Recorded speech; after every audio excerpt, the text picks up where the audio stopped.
sebelum lanjut ke materi, di sini ada tujuan pembelajaran. Yang pertama, tujuan pembelajarannya mampu menjelaskan konsep mobilitas talenta dan dampaknya pada akuisisi karyawan. Yang kedua yaitu menerapkan pendekatan efektif dalam akuisisi talenta. Yang ketiga yaitu memilih dan mengembangkan CEO yang tepat. Yang kelima, mengembangkan strategi manajemen bakat yang efektif. Yang keenam yaitu menganalisis sistem penghargaan dalam manajemen bakat. Yang ketujuh, menilai keselarasan strategi manajemen bakat dan struktur organisasi. Yang ke-8 yaitu menyusun filosofi kompensasi yang memotivasi karyawan. Yang ke-9 yaitu menerapkan teori dan strategi dalam konteks nyata. Baik, kita awali dari bab 24 dengan judul Cara Baru Memenangkan Pertarungan untuk Mendapatkan Bakat Hebat. Konteks yang pertama yaitu berkaitan dengan bakat yang lebih baik di tempat yang paling penting.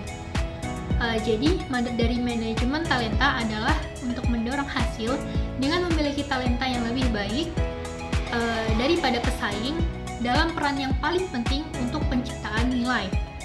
Karya penting Michael Porter tentang strategi menunjukkan bahwa keunggulan kompetitif pada dasarnya adalah tentang penciptaan nilai dan pemanfaatan sumber daya yang unggul.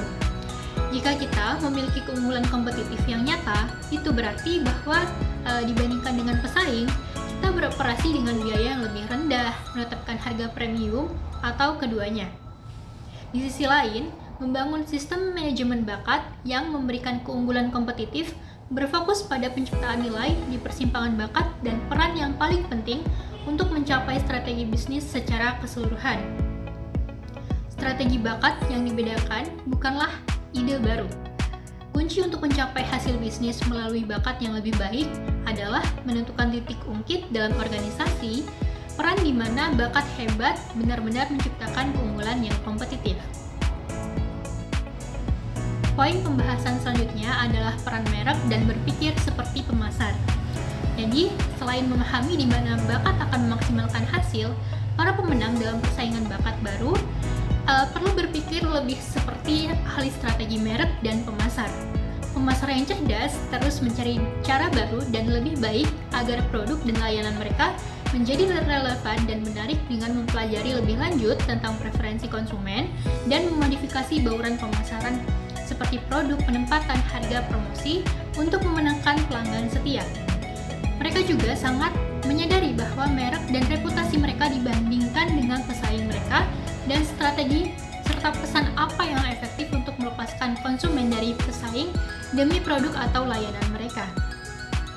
Selain itu, organisasi yang menarik bakat terbaik akan berhasil dengan menjalankan citra ketenagakerjaan berdasarkan 3 faktor utama, yaitu unik, menarik, dan berdasar. Mereka menciptakan daya tarik untuk menarik tipe orang yang mereka inginkan dan mengusir orang yang tidak mungkin cocok. Baik, materi selanjutnya yaitu Leading Practice in Building Successful Approach to Talent Acquisition, atau bahasa Indonesianya pendekatan terkemuka dalam membangun perusahaan yang sukses untuk akuisisi bakat. Akuisisi talenta bukan sekedar tentang merekrut karyawan baru, tapi juga tentang membangun strategi jangka panjang untuk memastikan organisasi memiliki tenaga kerja yang berkualitas. Di sini ada beberapa poin, saya akan membacakan satu persatu. Poin pertama yaitu bakat adalah pendorong utama keberhasilan organisasi. Tenaga kerja yang berkualitas adalah aset terbesar dalam suatu organisasi.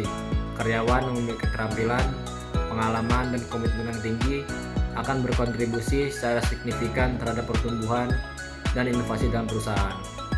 Yang kedua, perekrutan bakat sebagai kunci peningkatan organisasi.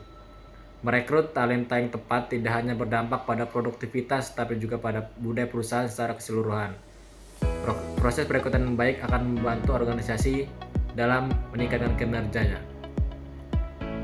Poin ketiga yaitu inovasi berkelanjutan dalam strategi perekrutan. Dunia kerja terus berkembang, begitu pula cara organisasi merekrut dan mempertahankan talenta.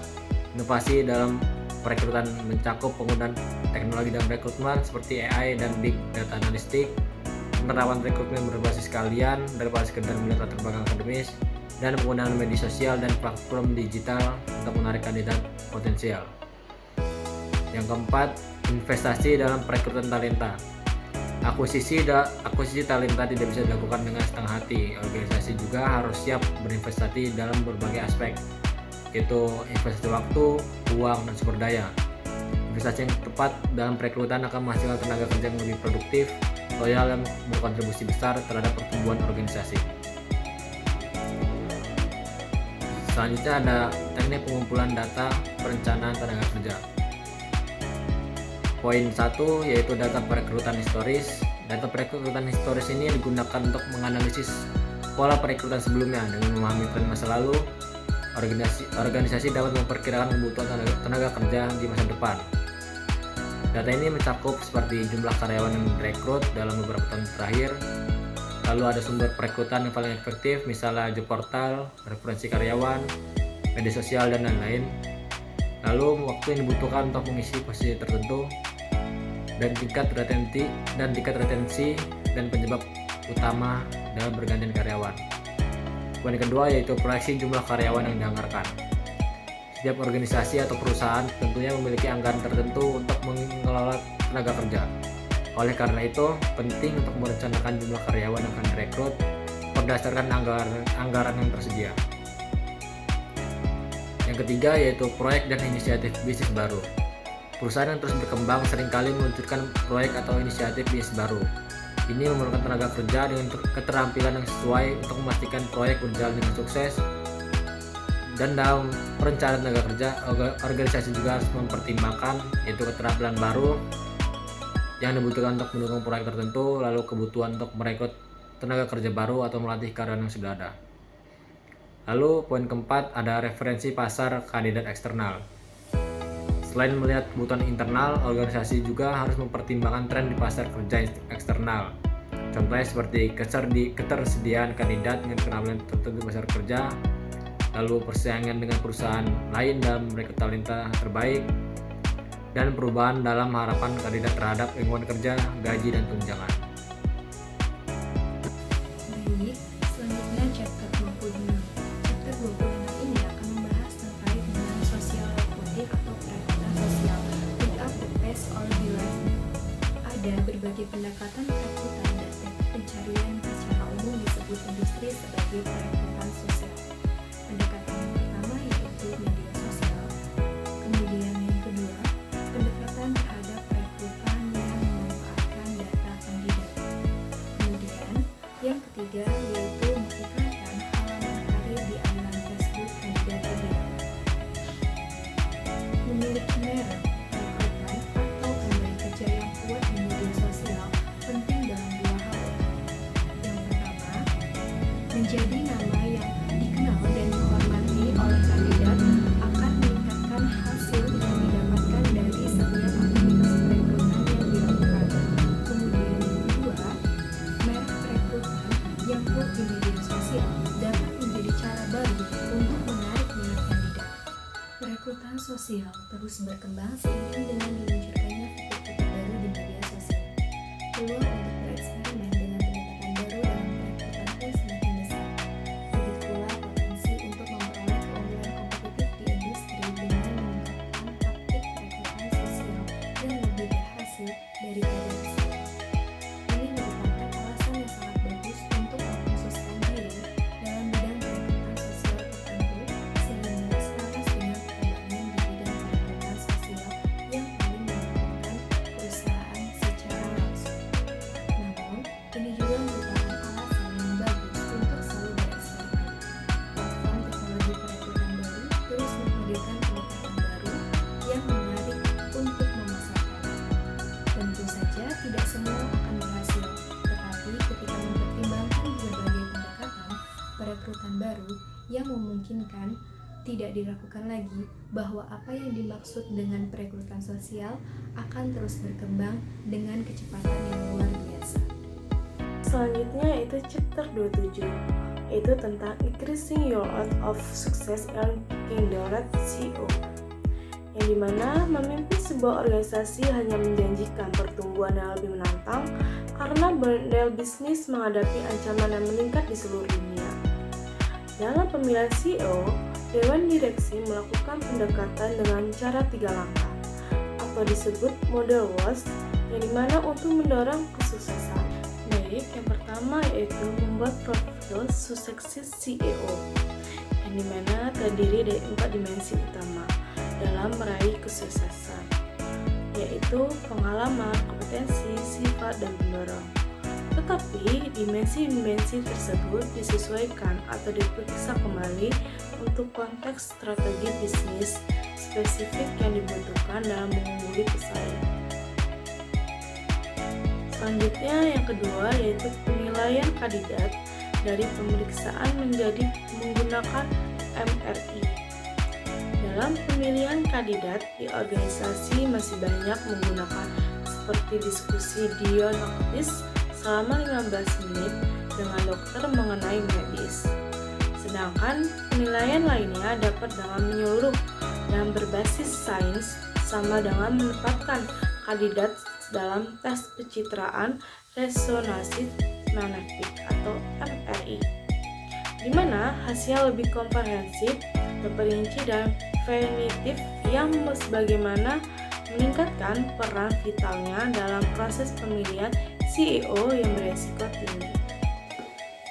Yang ketiga yaitu menggunakan strategi yang lebih objektif dalam menimbang prospek orang dalam versus orang luar akan membuat keputusan CEO tidak lagi bergantung pada hasil dari proses seleksi yang ketat, andal, dan berirama. Baik, yang selanjutnya ada orientasi sebagai komponen penting dari sebuah bakat strategi akuisisi. Orientasi adalah proses pengenalan dan penyesuaian karyawan baru dalam lingkungan kerja.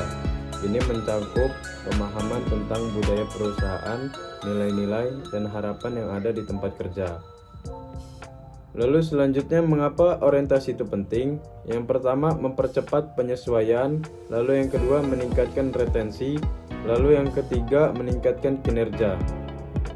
Lalu apa saja strategi untuk orientasi yang efektif? Yang pertama itu ada rencana orientasi terstruktur. Yang kedua ada mentorship. Yang ketiga ada umpan balik dan evaluasi. Lalu di sini ada dampak terhadap akuisisi bakat. Yang pertama itu menjadi daya tarik perusahaan. Lalu yang kedua bisa meningkatkan kinerja karyawan. Lalu yang terakhir bisa mempercepat proses adaptasi. Baik, materi selanjutnya yaitu chapter 29. Using storytelling to make onboarding more inspiring and effective.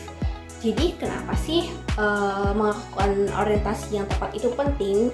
Jadi pentingnya melakukan orientasi yang tepat tidak dilebih-lebihkan itu karena jika dilakukan dengan buruk, hal itu dapat menyebabkan antusiasme karyawan baru berubah menjadi penyesalan pembeli.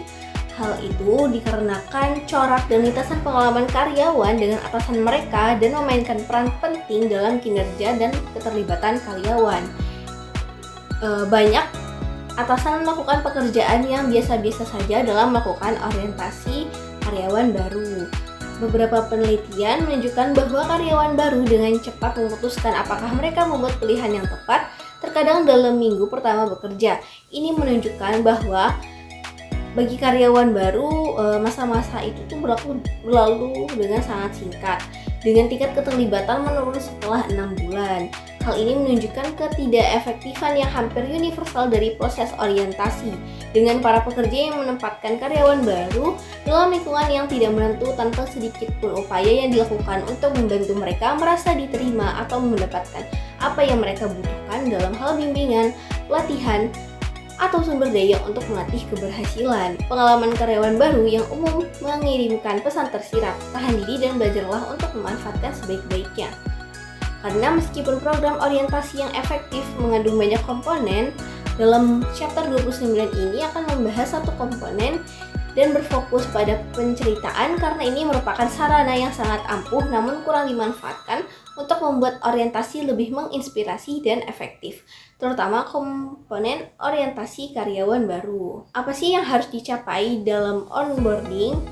Jadi ada beberapa komponen. Yang pertama yaitu validasi dan perkuat proporsi nilai karyawan dan merek perusahaan. Hal terakhir yang diinginkan karyawan baru mengalami pengalaman awal yang bertentangan dengan apa yang dijanjikan pada merek perusahaan. Proses orientasi harus memberikan pengalaman yang benar-benar sesuai dengan janji perusahaan atau kontrak perusahaan. Jika tidak, karyawan baru yang berbakat akan segera merasa menyesal karena menyadari bahwa kenyataan pengalaman kerja yang diberikan oleh perusahaan baru mereka jauh berbeda dari yang dijanjikan.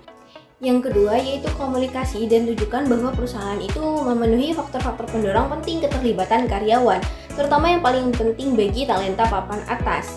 Jadi berpikir dalam konteks faktor-faktor pendorong ini bisa membantu perusahaan menambahkan kedalaman dan ketepatan pada proses orientasi. Yang ketiga yaitu buat karyawan terbiasa dengan cepat sehingga mereka dapat memberikan nilai terbaik dengan cepat. Pada tingkat paling sederhana dan paling mendasar, orientasi yang efektif memungkinkan karyawan untuk mulai memberikan nilai secepat mungkin. Yang keempat yaitu persiapkan karyawan baru untuk meraih kesuksesan. Ketika karyawan mendapat pelatihan dan pendukungan yang dibutuhkan untuk menjadi efektif dan produktif secepat mungkin.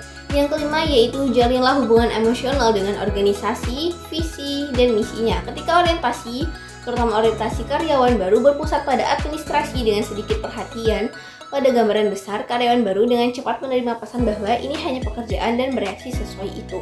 Yang keenam, buat karyawan baru merasa diterima dan menjadi bagian dari komunitas. Dan yang terakhir, membudayakan karyawan baru agar organisasi dapat mempertahankan budaya positifnya, diperlukan komunikasi berkelanjutan. Perancang program orientasi yang efektif menggambarkan pembudayaan sebagai salah satu dari 2 tujuan programnya. Yang selanjutnya yaitu mengapa bercerita. Menyertakan cerita dalam komunikasi dengan karyawan baru memungkinkan karyawan membuat proses orientasi dan khususnya program orientasi lebih menginspirasi, menarik, dan informatif. Berikut adalah beberapa alasan mengapa cerita merupakan sarana komunikasi yang ampuh dan mengapa cerita harus memainkan peran utama dalam proses orientasi. Yang pertama adalah cerita jauh lebih menarik daripada komunikasi yang dibangun dari poin-poin penting yang dibacakan dari slide PowerPoint dan pernyataan hambar seperti di perusahaan ini kami menghargai masukan karyawan dan mendorong orang untuk berbicara. Dengan demikian cerita itu membuat kelas atau presentasi apapun menjadi lebih menarik dan memikat. Yang kedua, cerita membuat ide dan konsep seperti nilai budaya menjadi lebih konkret dan karenanya dapat dipahami. Dengan demikian, cerita secara dramatis meningkatkan kemampuan pendengar untuk memahami pesan dan dampaknya. Yang ketiga, cerita jauh lebih inspiratif daripada nasihat karena merupakan sarana yang ampuh untuk meningkatkan moral dan komitmen. Yang keempat yaitu cerita memberikan inspirasi dan simulasi. Saat perusahaan menceritakan kisah rekan kerja mereka yang melakukan hal-hal hebat, tampil dengan baik dan mengatasi tantangan, perusahaan tuh nggak cuman menginspirasi karyawan tapi juga mengajar. Bisa membuat video pelatihan virtual tentang seperti apa keunggulan itu sehingga mereka dapat meniru dan berinovasi berdasarkan perilaku yang dijelaskan dalam cerita tersebut. Yang kelima, cerita memudahkan untuk membagi pesan dengan orang lain. Cerita sangat membantu di tahap awal orientasi saat karyawan baru ditanyai tentang perusahaan tempat mereka bekerja dan seperti apa rasanya bekerja di perusahaan ini. Karena cerita jauh lebih mudah diingat daripada poin-poin atau pesan umum. Karyawan baru cenderung membagikannya dengan teman dan keluarga. Jadi itu nggak cuma membangun citra perusahaan, tapi juga bisa memperkuat keyakinan karyawan baru bahwa karyawan ini tuh udah buat pilihan yang tepat. Dan yang terakhir, cerita lebih meyakinkan dan persuasif daripada komunikasi yang terbatas dan pesan-pesan yang dapat dibawa pulang, poin-poin penting dan juga konsep. Baik, selanjutnya akan dilanjutkan oleh rekan saya.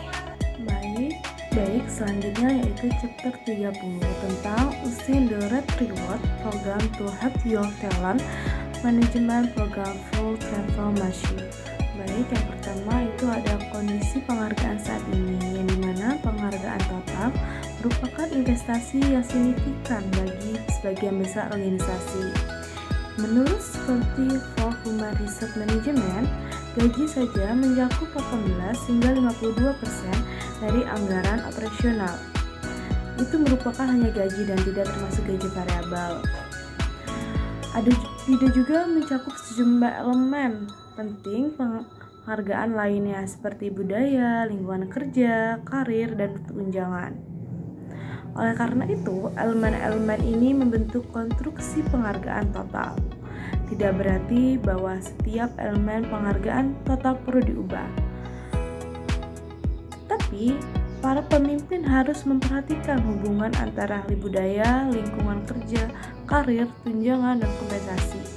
Dari kelima elemen penghargaan total untuk memaksimalkan laba atas investasi dalam penghargaan dan juga untuk memastikan bahwa elemen penghargaan tidak secara tidak sengaja bekerja pada tujuan yang berlawanan. Dapat kita lihat pada gambar 30.1 yang dimana menggambarkan interaksi model penghargaan total dari kelima elemen tersebut. Gambar 30.1 yaitu merupakan model total imbalan mitra konstruksi aksiom, dimana bisa kita lihat pada lingkaran tersebut ada 5 elemen. Yang pertama ada budaya, lingkungan kerja, karir, manfaat, dan kompensasi. Dari kelima elemen itu mempengaruhi beberapa faktor. Yang pertama adalah landscape kompetitif, kondisi perekonomian, dinamika industri, kinerja operasi, dan tujuan pertumbuhan. Pada budaya itu sendiri ada nilai atau keyakinan organisasi, lalu ada reputasi organisasi, terus kualitas orang seperti orang kerja, pemimpin, dan bawahan. Lalu ada partisipasi dan komunikasi. Terus harus ada pengakuan, tanggung jawab sosial, dan masukan. Lalu yang kedua itu lingkungan kerja yang terdiri dari tantangan, otonomi, standar kerja, kinerja, dan pengaturan kerja seperti jadwal, lokasi, dan ruangan. Untuk karir itu sendiri ada jalur karir, pengembangan karir, pembelajaran dan pengembangan, lalu ada manajemen kinerja dan peluang kemajuan. Lalu yang keempat itu manfaat. Manfaat itu sendiri ada pelayanan kesehatan, lalu ada masa pensiun, cuti berbayar, dan keuntungan. Dan yang terakhir yaitu kompensasi. Kompensasi ini terdiri dari gaji pokok, insentif jangka panjang, insentif jangka pendek, dan pembayaran premi. Lalu selanjutnya yang kedua itu ada penghargaan yang mendorong transformasi. Masa transformasi itu sendiri adalah kesempatan yang tepat untuk menilai keselarasan antara program penghargaan, tujuan strategis, dan jenis kontribusi yang paling dibutuhkan perusahaan dari karyawannya. Organisasi yang berharap karyawan mendorong transformasi melalui pencapaian individu dan kolektif yang lebih tinggi semakin kecewa dengan kemampuan mereka untuk menghargai pencapaian ini melalui peningkatan gaji tradisional dan program pembayaran variabel. Oleh karena itu, ada alternativa yang menjanjikan bagi organisasi ini adalah kompensasi berbasis prestasi atau ABC. Yaitu salah satu fitur utama ABC adalah keunggulan dan kelayakan yang luas untuk pembayaran variabel. Model kompensasi berbasis prestasi yang memberikan penghargaan atas peningkatan kompetensi dan insentif signifikan untuk memberikan hasil kinerja. Yang pertama itu ada komunikasi yang lebih efektif tentang sifat ekspektasi kinerja. Lalu yang kedua ada alokasi investasi kompensasi yang lebih baik dengan menyelaraskan sarana penghargaan dengan sifat pencapaian yang diberikan penghargaan. Lalu yang ketiga itu ada penggunaan waktu manajer, karyawan, dan sumber daya manusia yang lebih produktif dalam mengelola, memberi penghargaan, dan meningkatkan kinerja. Baik, selanjutnya yang ketiga yaitu ada penghargaan sebagai akselerator perubahan, yang dimana model yang berguna untuk memikirkan tentang penghargaan di masa transisi adalah bagaimana penghargaan akan pertama menyelaraskan, yaitu pekerjaan menerjemahkan strategi menjadi jawaban yang semakin rinci untuk pertanyaan yang lebih luas ini. Yang kedua itu melengkapi pekerjaan yang menerjemahkan strategi menjadi jawaban yang semakin rinci untuk pertanyaan-pertanyaan yang lebih luas juga. Lalu yang ketiga itu mempertahankan tenaga kerja selama pekerjaan sulit yang akan datang. Selanjutnya menggunakan strategi total rewards untuk mendukung program manajemen bakat.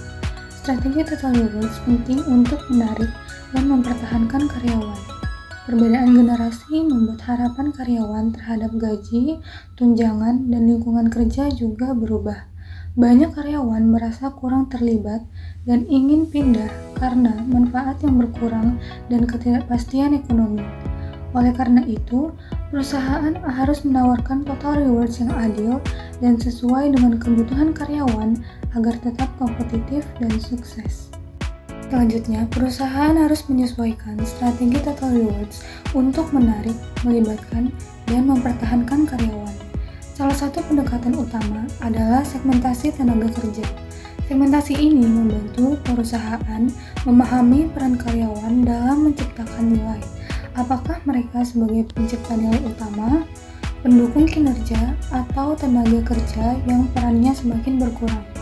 Selain itu, perusahaan harus mempertimbangkan alternatif pola kerja seperti fleksibilitas waktu kerja, telecommuting, serta tenaga kerja kontrak dan sementara untuk menekan biaya dan memenuhi kebutuhan bisnis yang dinamis. Untuk materi selanjutnya yaitu menjelaskan total kompensasi program dengan nilai organisasi, strategi, dan proses manajemen bakat. Pertama, strategi penghargaan total. Strategi penghargaan total itu merupakan suatu tujuan, persyaratan yang diinginkan sebuah organisasi dalam memberi penghargaan kepada karyawannya karena melakukan hal-hal yang perlu dilakukan untuk memenuhi misinya dan mencapai tujuan jangka panjang. Yang kedua, menyatakan filosofi penghargaan total. Konteks untuk strategi penghargaan total adalah masukan untuk pernyataan filosofi penghargaan total. Pernyataan ini menghubungkan misi inti, strategi, dan nilai-nilai organisasi dengan program penghargaan dan praktik yang memengaruhi perilaku organisasi. Yang ketiga, menentukan tujuan dari setiap program penghargaan. Setelah sebuah organisasi memiliki filosofi penghargaan total, ia dapat mendefinisikan dan mengembangkan tujuan dari setiap program penghargaan utama. Program-program ini termasuk gaji pokok, rencana gaji variabel, program tunjangan karyawan, dan proses pengakuan dan pengembangan. Berikutnya yaitu cara mengembangkan strategi yang tepat untuk organisasi. Yang pertama, pada perusahaan startup dan energi. Perusahaan ini mungkin tidak memiliki banyak uang, tetapi para pendirinya didorong oleh semangat, keyakinan, dan harapan bahwa suatu hari mereka akan menjadi kaya, terkenal, atau keduanya. Oleh karena itu, jenis rencana kompensasi yang dimiliki perusahaan biasanya melibatkan gaji minimal, saham ekuitas dalam pertumbuhan dan kesuksesan bisnis jangka panjang atau lahir. Yang kedua, pada investasi dan pertumbuhan perusahaan. Dalam organisasi-organisasi ini, orang-orang dipekerjakan yang sesuai dengan budaya organisasi dan kebutuhan mendesak. Karena orang-orang yang bergabung di perusahaan ini bukan lagi pendiri. Perusahaan perlu membayar gaji yang cukup untuk menarik dan mempertahankan karyawan ini. Rencana tunjangan karyawan dipasang. Rencana bonus ada jika memiliki profitabilitas yang cukup. Yang ketiga, pada perusahaan yang diformalkan dan profesional. Organisasi yang menentukan jalur karir karena orang-orang ingin tahu apakah ada cukup kesempatan untuk tetap bersama perusahaan. Ada rencana bonus yang berbasis perusahaan dan individu. Rencana ekuitas yang mungkin telah diberikan kepada semua orang, sekarang terbatas pada mereka yang benar-benar membuat perbedaan pada nilai jangka panjang perusahaan. Yang keempat, diversifikasi dan konsolidasi perusahaan. Di sini, sistem penghargaan sering berubah dan beradaptasi dengan lingkungan bisnis yang berubah. Beberapa program tetap terpusat atau mempertahankan fondasi umum, yaitu skala ekonomi, penghematan biaya, persyaratan budaya, peraturan hukum, dan untuk mempertahankan hubungan dengan perusahaan induk. Yang kelima, merevitalisasi dan memperbarui perusahaan. Pada tahap ini, sulit untuk menjelaskan arah dari total program penghargaan. Itu tergantung pada perjalanan dan strategi yang dikejar perusahaan. Perusahaan akan menggunakan beberapa pengalaman dengan program yang berhasil untuknya di masa lalu, serta mengembangkan yang baru yang diperlukan untuk model organisasi baru. Itu harus menggunakan pengetahuan ini dan prinsip-prinsip ini untuk membentuk kembali hubungan kerja. Selanjutnya, strategi penghargaan yang baik mempertimbangkan persyaratan tenaga kerja. Memahami kebutuhan dan aspirasi tenaga kerja saat ini sangatlah penting untuk pengembangan serangkaian program dan layanan yang bermakna bagi individu. Akibatnya, rencana kepegawaian dan profil tenaga kerja itu harus membentuk desain dan komunikasi strategi penghargaan. Seperti yang dinyatakan sebelumnya, penghargaan adalah sesuatu yang dianggap bermakna oleh seseorang untuk melakukan sesuatu yang diinginkan organisasi. Ini berarti bahwa karyawan adalah orang-orang yang menentukan nilai hadiah, bukan eksekutif atau manajer.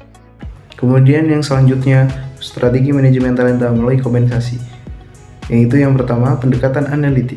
Menggunakan pendekatan analitik dalam manajemen talenta memungkinkan organisasi untuk mengidentifikasi pola dan hubungan antar kinerja individu dan imbalan yang diberikan. Kemudian yang selanjutnya, fleksibilitas imbalan. Fleksibilitas dalam imbalan sangat penting untuk menarik dan mempertahankan talenta berkualitas dengan menyesuaikan paket kompensasi sesuai dengan kebutuhan dan preferensi individu. Perusahaan dapat menciptakan lingkungan kerja yang lebih inklusif dan responsif. Kemudian yang selanjutnya ada transparansi. Transparansi dalam pengambilan keputusan gaji merupakan elemen kunci untuk membangun kepercayaan di antara karyawan. Ini sangat relevan dalam konteks kesenjangan gender dan etnis, di mana memberikan informasi yang jelas tentang kriteria penentuan gaji dapat membantu mengurangi diskriminasi. Kemudian yang selanjutnya, pembelajaran dari olahraga. Mengadopsi praktik terbaik dari dunia olahraga dalam manajemen talenta dapat memberikan wawasan berharga. Di dunia olahraga, manajemen talenta sering melibatkan pengembangan berkelanjutan dari akademi hingga tim utama. Kemudian yang selanjutnya, penyesuaian imbalan. Penyesuaian kompensasi berdasarkan kontribusi individu adalah cara untuk memastikan bahwa karyawan yang menunjukkan kinerja luar biasa diakui dan dihargai secara proporsional. Selanjutnya chapter 34. Di chapter 34 ini ada 3 poin utama yang akan dibahas. Yang pertama yaitu filosofi kompensasi harus strategis dan selaras dengan tujuan bisnis. Dikarenakan filosofi kompensasi bukan sekedar kebijakan gaji, tetapi merupakan alat strategis yang mendukung pertumbuhan bisnis, motivasi karyawan, serta daya saing perusahaan. Kompensasi harus dirancang untuk menarik, mempertahankan, memotivasi, dan mengembangkan talenta terbaik guna memastikan keberlanjutan bisnis. Penyelarasan dengan strategi bisnis mencakup insentif berbasis kinerja, jangka pendek dan jangka panjang, yang mendorong eksekutif dan karyawan untuk mencapai target perusahaan. Dan yang poin kedua yaitu perbandingan dengan pasar dan kompetitor menentukan daya saing kompensasi. Untuk memastikan daya saing, perusahaan harus membandingkan struktur gajinya dengan standar industri dan pesaing langsung. Kelompok sebaya dipilih berdasarkan faktor seperti industri, ukuran perusahaan, serta tingkat pertumbuhan, dan berfungsi sebagai tolak ukur dalam menentukan gaji dan insentif. Perusahaan yang tidak menyesuaikan filosofi kompensasi dengan tren pasar berisiko kehilangan talenta kunci ke kompetitor yang menawarkan paket lebih kompetitif. Dan selanjutnya yang ketiga, struktur kompensasi yang efektif mengoptimalkan motivasi dan retensi. Kombinasi gaji pokok, insentif jangka pendek, dan insentif jangka panjang harus dirancang dengan cermat untuk memberikan keseimbangan antara kestabilan dan peluang pertumbuhan pendapatan bagi eksekutif. Pemilihan campuran LTI, misalnya saham kinerja, saham terbatas, opsi saham, sangat berpengaruh terhadap keberlanjutan retensi eksklusif dan efektivitas penghargaan berbasis kinerja. Struktur kompensasi yang tidak selaras dengan kinerja perusahaan atau terlalu bergantung pada saat jenis insentif dapat mengakibatkan rendahnya motivasi serta meningkatkan turnover eksekutif.